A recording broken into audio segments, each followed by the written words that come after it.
Salut à tous, j'ai préféré attendre avant de faire cette vidéo, attendre de récolter plus d'informations dans ce dossier de divers médias sur le dossier Mbappé qui s'est bien accéléré ces dernières heures visiblement. Bon, commençons avec une certitude. Tous les médias l'ont confirmé, le Real a fait une offre au Paris Saint-Germain pour s'attacher au service du natif de Paris, une offre à la hauteur des 160 millions d'euros, refusée par le club parisien, selon le Parisien et l'équipe. La tendance actuelle des médias, pour en gros vous résumer le paquet d'infos qu'il y a eu dans ce dossier depuis hier soir, je vous cale les sources évidemment en description. Niveau tendance, le Real a fait une offre, Paris refuse, c'est une offre aux alentours des 200 millions d'euros. Arrive une vente de Kylian Mbappé pour être sérieusement envisagée par le Paris Saint-Germain. Bon voilà, que pensez de tout ça? Que pourrait-il se passer? Le Real de Madrid pourrait mettre 200 millions d'euros ou plus. Perso, je campe sur mes positions. Mbappé restera cet été au Paris Saint-Germain. Je garde mes arguments que j'avais donnés sur Insta. Paris le vendra pas, je pense. Ce serait hyper fou de vendre le joueur cet été. Ce serait fou de la part du Real de Madrid de mettre 200 millions d'euros, qu'ils ont la possibilité de signer gratuitement dans 6 mois. Et dans les derniers jours du mercato, prendre le risque de faire un panic buy ou ne pas combler le départ de Kylian Mbappé, qui peut réellement succéder à Mbappé à l'heure actuelle en plus de ça. D'ailleurs justement, on parlera tout à l'heure des possibles remplaçants à Kylian Mbappé. Le joueur n'aurait pas envie d'aller au clash avec sa direction, ça se sent. Le joueur est allé à l'entraînement aujourd'hui, il ne parle pas, il est impliqué depuis le début de la saison en marquant des buts et en apportant ce qu'il sait apporter au jeu parisien. On sait aussi que Florentino Pérez, président du Real de Madrid, a des affaires au Qatar, des business autrement dit. C'est une relation commerciale forte entre l'émir du Qatar et l'homme d'affaires espagnol qui détient avec son entreprise groupe ACS, entreprise de construction, 2 immeubles pour une valeur de 151 millions d'euros, 5 réservoirs d'eau pour une valeur de 560 millions d'euros et d'une autoroute à 1,2 milliard d'euros. Bref, si le PSG décline les avances du Real, le Real attendra. Dans cette histoire, les trois parties ne veulent pas se froisser. Tout se fera sûrement dans l'intérêt de tout le monde.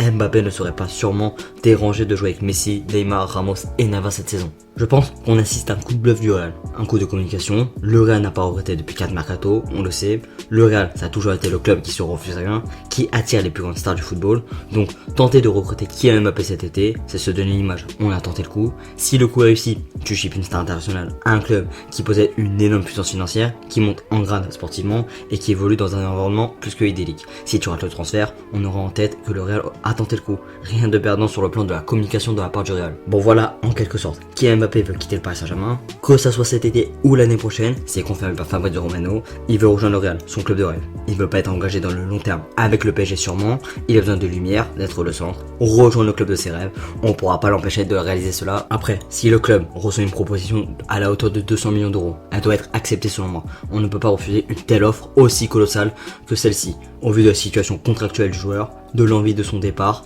et de la situation financière confortable du PSG à l'heure actuelle. 200 millions, je trouve ça surpayé, mais tant mieux. Pour nous, si cela se produit, le Real se fera pigeonner dans ce dossier et nous, on sera bénéfique. C'est une info du Ludi Sport qui annonce que Haaland serait la priorité du club parisien en 2022 si Mbappé quitte le club libre cette année-là. Si Mbappé part cet été, ce qui est peu probable selon moi, Robert Lewandowski pourrait venir à Paris. Il serait séduit à l'idée de signer à Paris. La piste Erling Haaland m'excite particulièrement. C'est le joueur parfait intrinsèquement. Profil atypique qui s'adapte à tout championnat, jeune, prometteur, professionnel et fin de but. Mino Raiola, son agent, possède une superbe relation avec le PSG. Ça, on le sait. Pour Robert Lewandowski, je suis sceptique. Pas pour son niveau et ses qualités de buteur extraordinaires, mais je ne le vois pas venir au PSG cet été. Dans le sens où tu ne payes pas 100 millions d'euros pour un joueur qui vient d'avoir 33 ans. Et c'est un joueur capital du Bayern. Remplacer ce joueur en seulement quelques jours à la fin du mercato, c'est juste hyper complexe. De plus, son départ n'est pas pressé. Le joueur veut quitter le club bavarois avant 2023. Donc, tranquille. Concernant Cristiano Ronaldo, tous les médias sont unanimes, dont Fabrizio Romano, qui indique que le Paris Saint-Germain n'est actuellement pas intéressé par le quintuple Ballon d'Or. Tant mieux, malgré le joueur fantastique soit-il, on ne doit pas empiler les égos et les salaires énormes. D'ailleurs, ma prochaine vidéo est sur son sujet. Pour boucler la vidéo, on va partir un cadre de l'équipe aux derniers instants du mercato, un joueur qui ne serait pas contre de rester, qui reste impliqué sérieusement dans le club et qui est libre dans une année. Ça reste complexe. Encore un feuilleton qui dure pour rien. Espérons que le dénouement penchera en notre faveur. Par contre, si le joueur persiste à quitter le club parisien cet été, Paris doit accepter les avances madrilènes. Les grandes instances du Qatar doivent arrêter avec la fierté et l'ego. Le club est déjà assez explosé mondialement. Ce qu'on veut, c'est des joueurs qui ont envie de jouer pour ce maillot, envie de gagner le plus grand titre. S'il veut partir, on doit lui faire en quelque sorte regretter sportivement cette saison en LDC. Allez, ciao ciao, et si c'est Paris.